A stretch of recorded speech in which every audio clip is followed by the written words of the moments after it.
सुप्रभात बच्चों। Acknowledge book series Amit प्रकाशन की ओर से मैं शैल जगोता आप सभी का स्वागत करती हूँ। बच्चे, हम पढ़ रहे हैं पुस्तक मुक्तामणि। इसके अंतर्गत आज हम करेंगे सप्तमा यानी पाठ 7। तो क्या है?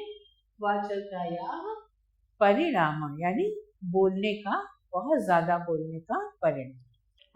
आदौ कालिंदी विपिने कस्मिंश्चित् तडागे एका कच्छपः वसति स्म। बहुत समय पहले कालिंदी वन में किसी तालाब में एक कछुआ रहता था। तस्य राजहंसौ मित्रे आस्ताम्। उसके 2 हंस मित्र थे। एतत् मृतयुगलं प्रतिदिनम् आगत्य कच्छपेन सह वार्तालापं करोति। वह मित्रों का जो जोड़ा था वो प्रतिदिन कछुए के पास आकर कछुए के साथ बातचीत करता था। कच्छपः तडागस्य अधः गत्वा ताभ्याम् एकैकं कृत्वा मुक्ताम् आनयत्। तौ च मुक्तां प्राप्य प्रसन्नौ अभवत्।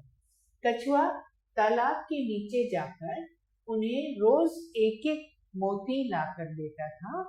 तो वे दोनों उस मोती को प्राप्त करके बहुत खुश होते थे। तौ कच्छपाय नाना देशात् आगत्य देशस्य भूयमाना वार्ताम् अकथयताम्। वे दोनों कछुए को नाना देशों से आकर देश में होने वाली घटनाओं को बताते थे। शनैः शनैः तेषां घनिष्ठा मित्रता अभवत्। धीरे धीरे उनमें घनिष्ठ मित्रता हो गई। एकदा अनावृष्टिवशात् तडागः शनैः शनैः शुष्कः अभवत्। एक बार सूखा पड़ने से तालाब धीरे धीरे सूख गया। कच्छपस्य दुखेन दुःखितौ तौ राजहंसौ अवदताम्। कछुए के दुख से दुखी उन दोनों राजहंसों ने कहा, वो मित्र, अरे मित्र, जलाभावात् भवान् कथं जीविष्यति। जल की कमी के से आप कैसे जी पाओगे, है ना। मित्रयोः वार्तां श्रुत्वा स कच्छपः अवदत्। मित्रों की बात सुनकर वह कछुआ बोला, सत्यम एतत् यत् अधुना मम जीवनं संकटापन्ना अस्ति। आप लोग ठीक कह रहे हैं कि अब मेरा जीवन संकट में है। तथापि उपायं चिन्तयामः, इसलिए कोई उपाय सोचना होगा। विपत्ति काले धैर्यं न त्याज्यं तद् कांचित् दृढरज्जु लघुकाष्ठं वा आनीयताम् अन्वेष्यतां च स नाथ जलं पूरितं कमपि जलाशयम्। उन्होंने क्या कहा कि विपत्ति के समय धैर्य नहीं छोड़ना चाहिए। कोई मजबूत रस्सी, रज्जु मतलब मजबूत रस्सी अथवा छोटी लकड़ी लाइए। अन्वेषामः स नाथ जलम पूरितम कमपि जलाशयम, और कोई जल से भरा तालाब ढूंढिए, है ना। अन्वेषातां च स जनात् पूरितम कमपि जलाशयम। अहम काष्ठम मध्य स्थानात् दन्तैः गृहीष्यामि तदा च युवाभ्यां तस्य काष्ठस्य कोटिभागो गृहीत्वा मया सहितं तत् जलाशयं नेतव्यम्। उसने कहा कि मैं लकड़ी को मध्य से यानी बीच के स्थान से दांतों से पकड़ूंगा और तुम दोनों उस लकड़ी के दोनों कोनों को अपने भागों को पकड़कर मेरे साथ लेकर उस तालाब को ले जाना। राजहंसौ अवदताम्। दोनों राजहंसों ने कहा, वो मित्र, हे मित्र, एवं अस्तु, ठीक है, आवाम एवं एवं करिष्यामः, हम लोग वैसा ही करेंगे। परं त्वया तुष्यं स्थातव्यं तस्मिन् काले, लेकिन तुम्हें उस समय चुप रहना होगा। तत्समय मौन व्रतोचितं न उचितं त्वं निश्चय पतिष्यसि मृत्युं च प्राप्स्यसि।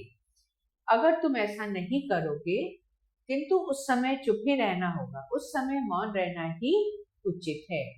यदि तुम नहीं करोगे, बोलोगे, तो नीचे गिर जाओगे और मृत्यु को प्राप्त करोगे। यथोचितं कृतानुष्ठानं ते लक्ष्यं प्रति गतवन्तः।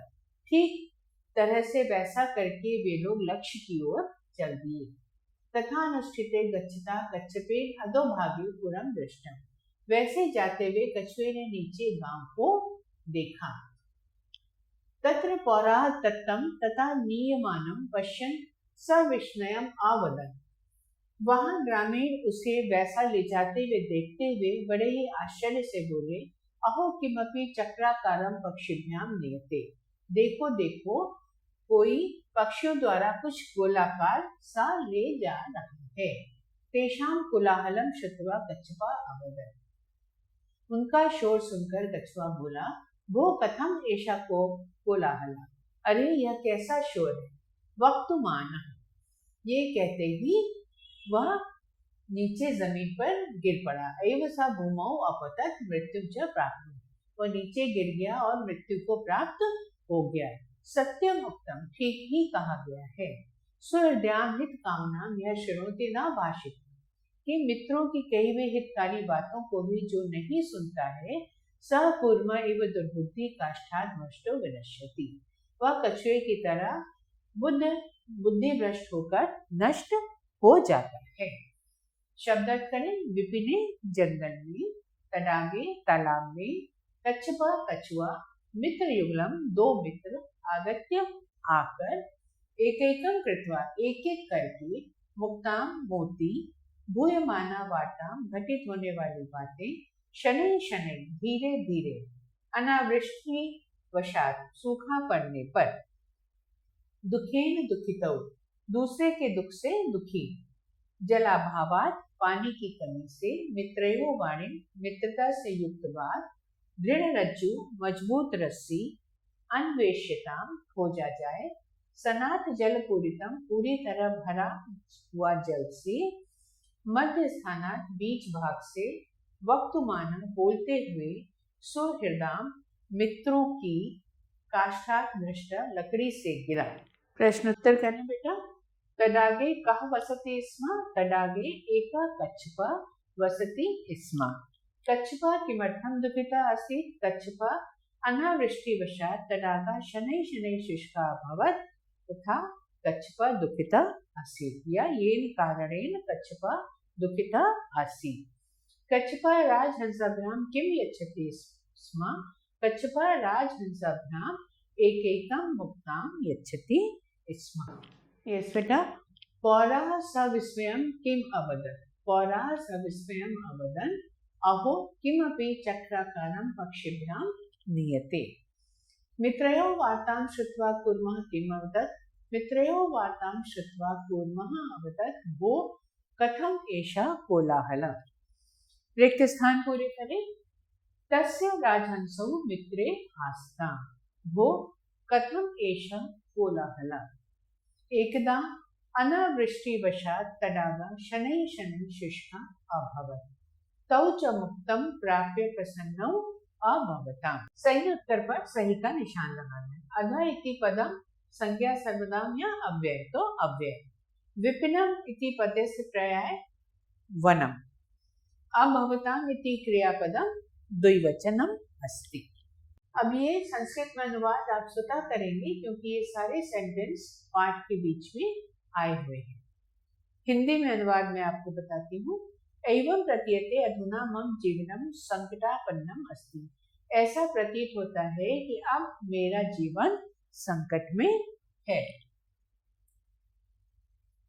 तथानुष्ठिते गच्छता कच्छपेन अधोभागे पुरम दृष्टम। नीचे जाकर प्रतिदिन कछुआ नीचे के भाग को देखता है। तौ तत्रागत्य तेन सह वार्तालापम कुरुता स्म। फिर वे दोनों वहां आकर रोज उसके साथ बातें करते हैं। तौ च मुक्ताम प्राप्त प्रसन्नो अभूताम। वे दोनों मोती को पाकर खुश हो जाते हैं। तडागा शनैः शनैः शुष्का अभवत्। तालाब धीरे धीरे सूखने लगा। अब बेटा रेखांकित पदों का क्या बताना है। कारक और लिंग। भूमौ सप्तमी नपुंसकलिंग, आष्ठम द्वितीया नपुंसकलिंग, राजहंसौ द्वितीया पुल्लिंग, मित्रयो षष्ठी और सप्तमी नपुंसकलिंग, कच्छपा प्रथमा पुल्लिंग। तो आज के लिए बेटा बस इतना ही। अगले पाठ के साथ आपसे पुनः मुलाकात होगी। तब तक के लिए नमो नमः।